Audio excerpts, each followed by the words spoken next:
ఆస్ట్రేలియాలో పుట్టి పెరిగి భారతదేశం పట్ల బాధ్యత కలిగి తనకున్న సమస్తాన్ని వదులుకొని అమ్ముకుని ఎంతో కొంత ధనం ఉంటే అదంతా పట్టుకుని ఒరిస్సా రాష్ట్రం వచ్చి మయూర్భంజ్ అనే జిల్లాలో అద్భుతమైన ఆశ్రమాన్ని కట్టారు.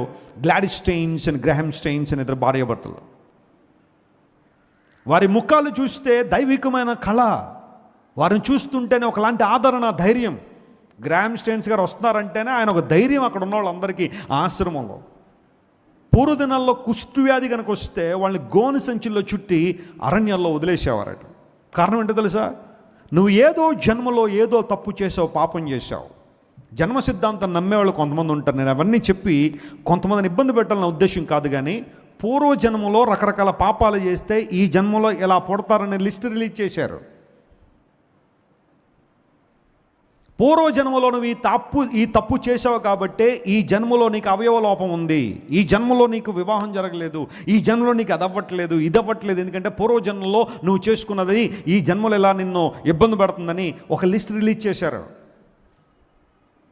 కుష్ఠవ్యాధిగ్రస్తులు కూడా పూర్వజన్మలో ఏదో ఒక తప్పు చేశారు కాబట్టి ఈ జన్మలో కుష్ఠవ్యాధి వచ్చింది కాబట్టి వాళ్ళని అలా భరించనివ్వాలి, వారికి వైద్యం చేయకూడదు, వారిని మళ్ళా మనుషులుగా మార్చకూడదు. అలా గనక చేస్తే దేవుడి తలరాతను మార్చినట్టే అని వాళ్ళని తీసుకెళ్ళి గోను సంచుల్లో కట్టి అరణ్యాల్లో వదిలిపెట్టేస్తే ఒక ప్రక్కన పురుగు వాళ్ళ దేహాన్ని తినడం అదొకటైతే, మరొక ప్రక్కన ఒంటరితనం వారిని వేధించి అంతవరకు చాలా చక్కగా ప్రేమించిన వాళ్ళే ద్వేషించి లోపల నెట్టేస్తే ఏడుస్తూ బ్రతుకున్న వారిని జీపులో ఎక్కించుకుని ఆశ్రమానికి తీసుకొచ్చి వారి గాయాలన్నీ కట్టి కడుపు నుండి అన్నం పెట్టి సాయంకాలం అయితే ఆ ముగ్గురు పిల్లలు కూడా వాళ్ళతో మాట్లాడి ఆహ్లాదకర వాతావరణాన్ని తయారు చేస్తే జరిగిన సంఘటన ఏంటో మనకు తెలుసు. 1999 సంవత్సరం జనవరి 22వ తారీఖు రాత్రి గ్రాహం స్టెయిన్స్ గారిని ఆయన ఇద్దరు బిడ్డల్ని జీపులో పెట్టి తగలబెట్టేశారు.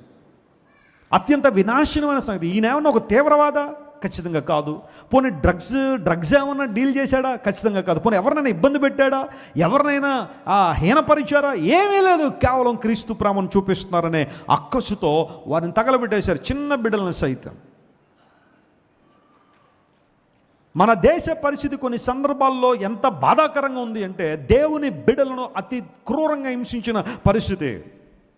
దేశం అంతా కదిలిపోయింది ఆ రోజుల్లో. ప్రేమను చూపించిన వారికి ద్వేషాన్ని చూపించడం, ప్రేమను చూపించిన వారికి కార్పణ్యాన్ని చూపించడం, అదేదో గొప్ప పనిలా చాలామంది మరలా దాన్ని కీర్తించడం, అది ఇంకా బాధాకరమైన విషయం. దేవుని బిడ్డలారా నమ్మండి.